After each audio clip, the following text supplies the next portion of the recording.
Halo semuanya, kami dari Sekolah Impian Harapan Sentul dan hari ini kami akan melakukan sesi wawancara dan presentasi mengenai polusi udara di Sentul.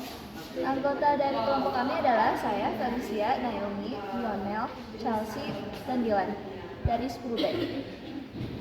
Untuk presentasi kami akan membahas mengenai masalah polusi udara yang masih ada di Sentul, serta membahas prototipe yang kami kembangkan yang menurut kami merupakan solusi efektif dalam mengurangi masalah polusi udara di saat ini. Untuk wawancara pertama, hari ini kami bersama Miss Desi yang berstatus sebagai guru fisika di Sekolah Impian Harapan Sentul. Tujuan dari pembahasan ini adalah untuk mengidentifikasi dan menerapkan langkah-langkah yang dapat mengurangi pencemaran udara di lingkungan sekitar, khususnya di area Sentul. Pihak yang akan memperoleh manfaat dari upaya pengurangan polusi udara ini adalah seluruh masyarakat, khususnya warga di Sentul ini. Nah, menurut Miss, apakah penting bagi kita untuk mengurangi polusi atau pencemaran udara ini? Ya, menurut Miss, ini hal yang sangat penting ya, karena kan oksigen juga salah satu bagian yang vital dalam kehidupan kita sehari-hari. Kita bernafas ya pakai oksigen. Kalau misalkan itu tercampur dengan hal-hal atau polutan-polutan yang tidak baik, maka akan mengganggu kesehatan kita. Apa penyebab timbulnya permasalahan ini? Terdapat 5 faktor timbulnya polusi udara ini. Pertama adalah kendaraan bermotor, asap pabrik dan industri, pembakaran dari bahan bakar rumah, tangga menghasilkan partikel halus yang berbahaya bagi kesehatan pernapasan. Nah, menurut Miss, apa penyebab utama terjadinya polusi udara ini? Kalau di area Sentul ya, kalau di area Sentul ini kan Miss lihat-lihat banyak pengendara ya, terutama pengendara bermotor, kemudian karena ada pabrik transportasi seperti truk besar begitu ya, itu juga sering lewat tuh di area Miss. Nah, selain itu kendaraan bermotor kalau misalkan di hari Sabtu atau Minggu mereka itu banyak sekali ya yang akan menuju untuk ke tempat wisata dan itu melalui Sentul juga, maka terjadi penumpukan tuh biasanya ya di area-area Sentul, sehingga ya itu tadi ya seperti yang kamu jelaskan bahwa setiap kendaraan bermotor itu akan mengeluarkan gas karbon monoksida, dan karena jumlahnya itu banyak ya maka itu jadi faktor yang paling utama sih kalau menurut saya. Baik. Selanjutnya, tindakan apa saja yang dapat membawa perubahan positif terkait faktor-faktor yang tadi saya sudah jelaskan. Untuk kendaraan bermotor, ini dapat mengurangi penggunaan kendaraan bermotor jika jarak yang tempuhnya dekat, serta dapat menggunakan transportasi umum. Lalu untuk asap pabrik dan industri, kita dapat menerapkan penggunaan teknologi pengendalian seperti filter. Efisiensi energi juga dapat kita beralih menjadi energi terbarukan. Untuk pembakaran sampah, kita dapat melakukan kegiatan 3R, yaitu reduce, reuse, dan recycle, serta memakai insinerator. Untuk faktor alam, kita dapat menanam pohon atau penghijauan untuk menyerap polutan alami dan mengurangi debu. Dan terakhir untuk bahan bakar rumah tangga, kita dapat mengganti bahan bakar rumah tangga menjadi energi bersih seperti listrik, gas, atau kompor induksi. Selanjutnya, menurut Miss, apa yang akan terjadi jika tidak ada perubahan dari polusi udara ini?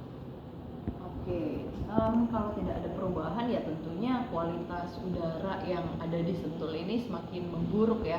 Kalau misalkan kualitas udaranya buruk, tentu akan menyebabkan penyakit pada pernapasan.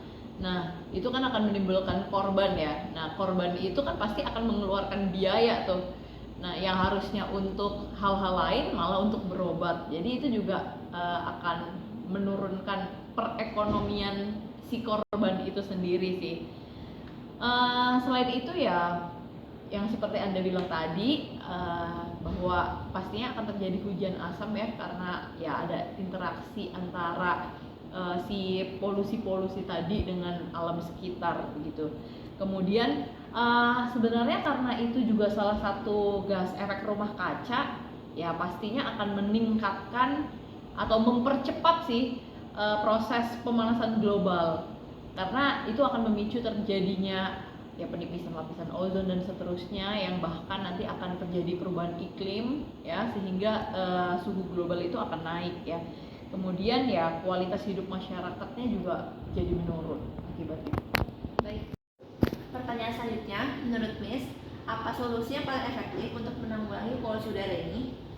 Oke, solusi yang paling efektif ya, kalau misalkan penanaman pohon itu ya sebisa mungkin ya, tapi kita lihat di Sentul sudah banyak pohon. Langkah yang paling efisien menurut Mi sih ya kalau ada transportasi umum ya, pemerintah bisa menyediakan sehingga bisa mengurangi volume kendaraan bermotor yang ada di jalanan. Baik itu orang dari Sentul mau pergi keluar atau orang luar mau pergi ke Sentul, itu bisa lebih enak ya kalau ada transportasi umum. Kemudian kalau ada rezeki lebih ya masyarakat sebenarnya bisa beralih ke kendaraan yang lebih ramah lingkungan seperti kendaraan bermesin listrik gitu ya, ataupun yang ya ada kan yang teknologi ramah lingkungan gitu.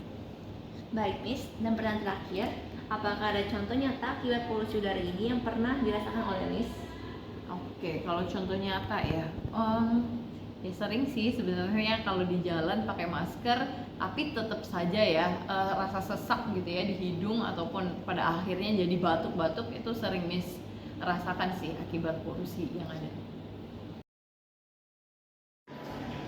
Untuk wawancara kedua, hari ini kami bersama sebagai pertanyaan berikut adalah menurut kami apa saja solusi yang paling efektif untuk mengurangi polusi udara? Mungkin masuk sekolah ya, mungkin bisa jalan kaki atau enggak mungkin menggunakan transportasi umum aja gitu.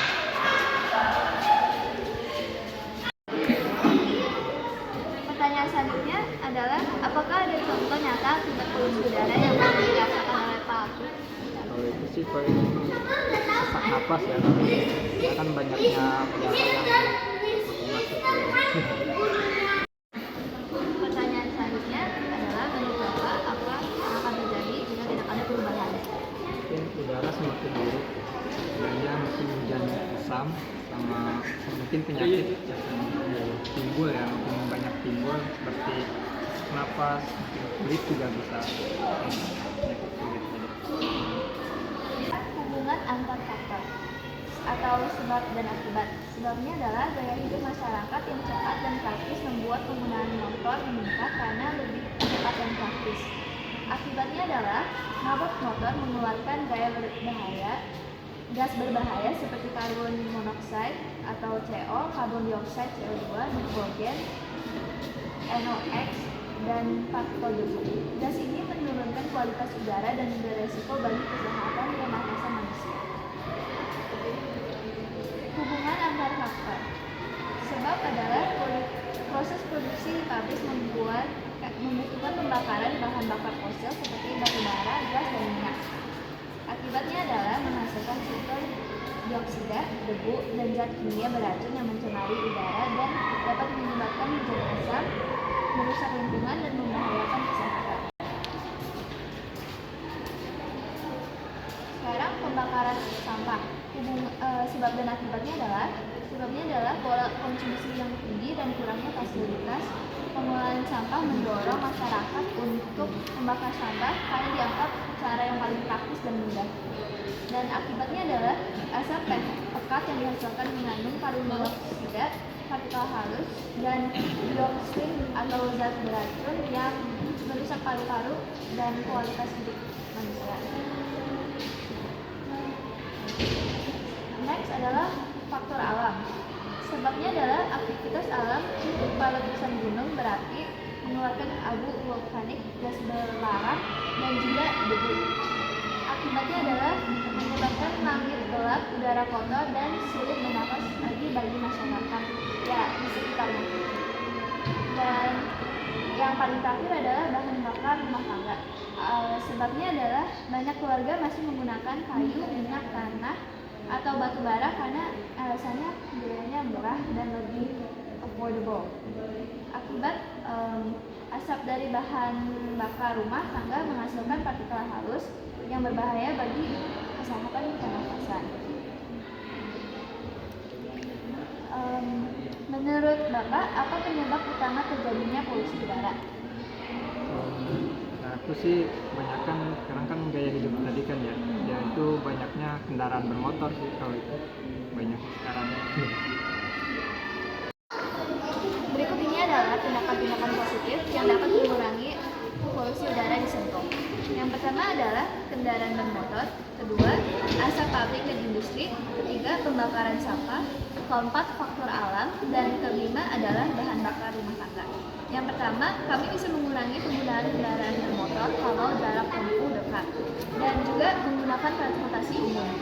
Yang kedua adalah terapkan penggunaan teknologi pengendalian seperti filter, efisiensi energi beralih ke energi terbarukan. Ketiga adalah pembakaran sampah. Melakukan kegiatan 3R, reduce, reuse, and recycle, dan memakai insinerator.